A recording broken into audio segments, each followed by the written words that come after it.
Oke. Oh, ayo majuan dikit. Nah, kok. Nah, oke. Komentar mungkin seperti apa hari ini, Kos? Ya tadi udah ngobrol, udah berbicara. Dia pokoknya menceritakan semua. Apa aja yang dikonsultasikan? Poin-poinnya. Ya anak, cuma anak aja. Poinnya di anak. Itu aja. Soal Tania dan Tania Iya. live di sosial media itu seperti apa? Itu diantaranya. Ya dari sedikit banyak itu diantaranya yang kami sampaikan, dan karena ini Komisi Perlindungan Anak, tentu yang kita bahas tentang anak ya. Jadi semua hal-hal yang berkaitan dengan masalah anak, apa yang menjadi hak anak, apa yang menjadi pelanggaran terhadap hak anak, itu yang kami sampaikan. Dan kami berterima kasih kepada KPAI yang sudah menerima kehadiran kami untuk berkonsultasi dan juga untuk membuat pengaduan, dan diterima dengan baik oleh Ketua KPAI Mas Aris ya, beliau. Jadi saya juga sudah diberikan masukan-masukan, diberikan arahan-arahan kira-kira bagaimana supaya proses ini bisa berjalan dengan baik sesuai dengan aturan, dan yang paling diutamakan dalam penyelesaian proses ini adalah segala sesuatunya demi kepentingan anak. Jadi jangan sampai anak itu dijadikan objek, jangan sampai anak itu dieksploitasi, jangan sampai anak itu tidak memiliki tumbuh kembang yang baik.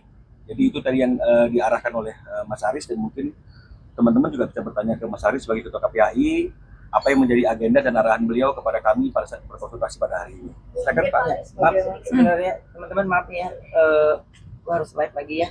Di situ Satu statement aja kok. Titik apa yang membuat ya, akhirnya kok mudah-mudahan semua berjalan dengan baik. Mohon bantuan dan dukungannya.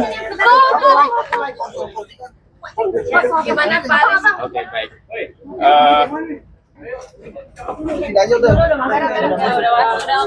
Nanti tarik di trans lah. Ya, jadi Pak, bagaimana Pak Aris menerima kunjungan dari korban hari ini setelah beliau berkonsultasi tentang keluhannya dengan anak? ya, jadi KPA ini kan lembaga layanan masyarakat ya. Jadi seluruh masyarakat tentu punya hak untuk mendapatkan layanan KPAI, apakah dalam bentuk konsultasi ataupun dalam bentuk pengaduan, terutamanya pengaduan, karena tugas KPAI adalah menerima pengaduan. Hari ini Mas Ruben dan kuasa hukum ya itu menyampaikan pengaduan kepada KPAI. Kita punya SOP, punya mekanisme bagaimana kemudian memproses aduan itu, dan kami berpesan bahwa bagaimana kemudian semua pihak tetap kemudian menjunjung tinggi prinsip-prinsip dasar di dalam pemenuhan hak dan perlindungan anak.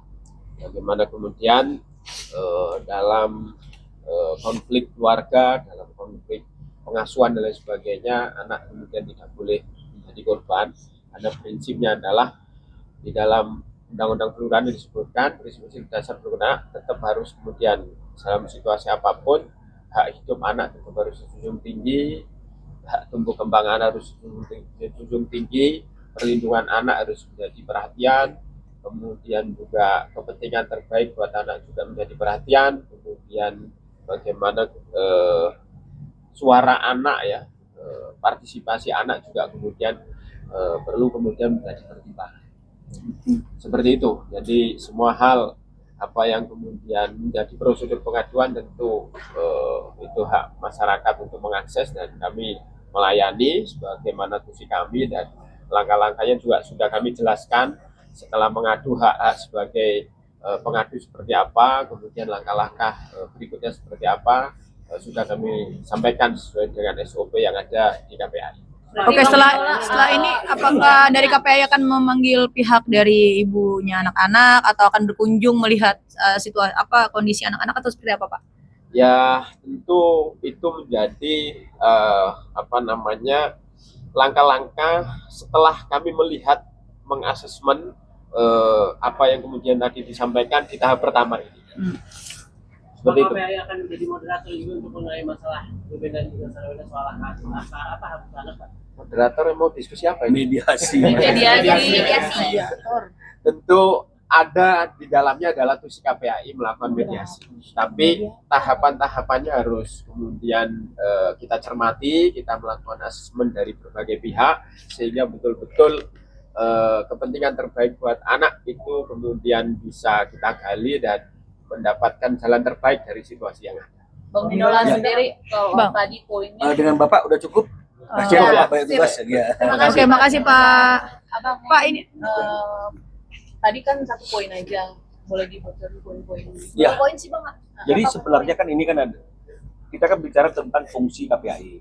Ya, jadi KPAI itu kan bisa menerima pengaduan atau laporan terkait dengan masalah anak.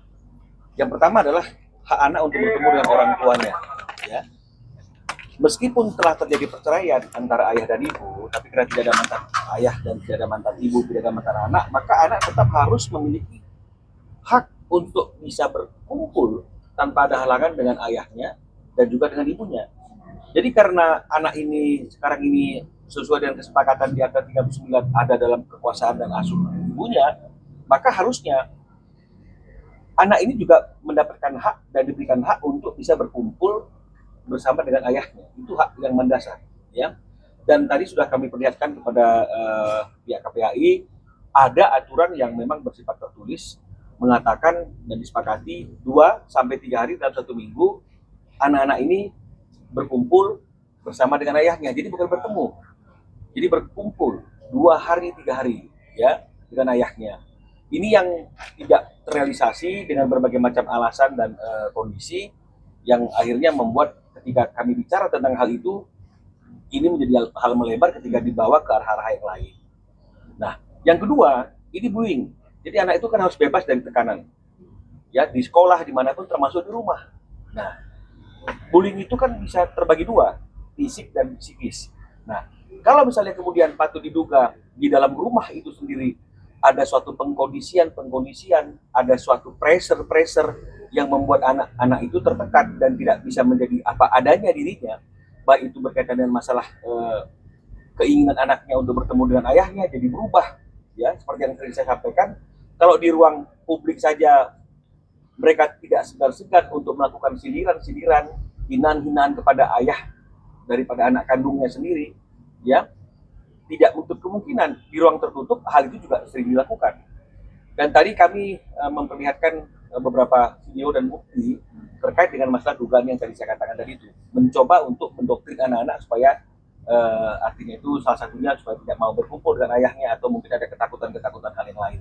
Nanti mungkin tinggal didalami dan diperiksa ya bagaimana kebenarannya. Nah, kemudian yang ketiga adalah terkait dengan masalah mengeksploitasi anak. Ya, anak juga tidak boleh artinya itu dibawa ke dalam satu lingkungan pekerjaan atau dipekerjakan yang mana kita menganggap bahwa itu adalah di luar jam belajarnya anak.